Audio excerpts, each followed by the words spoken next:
c'est pour ça que je trouve ça important d'avoir bon, un film qu'on est content de défendre parce qu'en plus il envoie du lourd, quoi, le film, franchement. Non, mais c'est vrai, gars, ça envoie du lourd.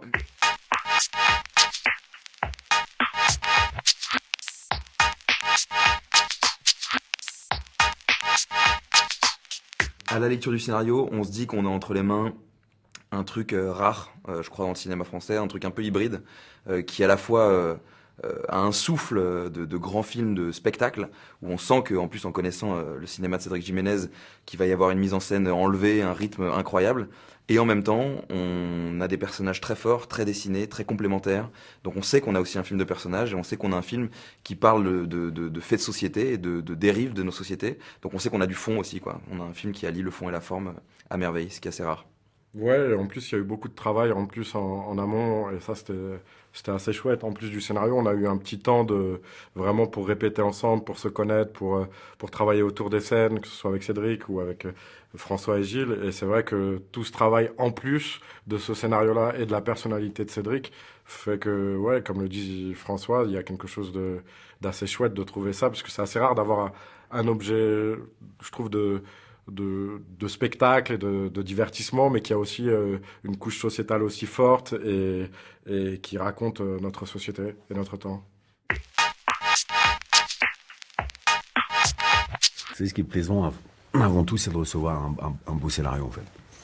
Et puis ensuite, quand les personnages sont bien décrits et sont des psychologies un peu fouillées et qui sortent du film de genre, en tout cas de l'habitude qu'on en a des polars et des films policiers, etc., qu'on a des personnages un tout petit peu moins caricaturaux que d'habitude, c'est évidemment, bien sûr que c'est plaisant. Ouais, bah surtout que on joue trois flics de la BAC d'une brigade et en fait c'est des liens hyper forts entre ces gars-là qui passent entre 8 et 10 heures dans une même voiture, donc le côté immersif, nous on l'a vécu quoi. On passait aussi tous les trois avec Laurent Tanguy, le chef opérateur qui a une petite caméra mais qui était avec nous, donc il mettait vraiment la caméra dans le véhicule et donc à découler de tout ça pas mal de moments aussi d'improvisation dont on avait parlé en amont, on essayait un peu de mettre de la banalité dans leur conversation pour voilà, essayer de donner un peu d'épaisseur aussi à ces personnages, pour pas que ce soit juste un film où c'est l'action qui guide tout, mais essayer un peu de les nourrir.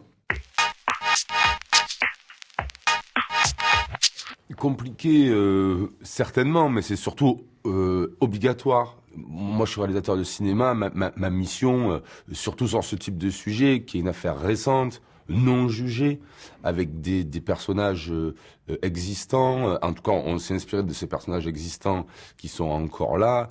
Donc, c'est trop frais.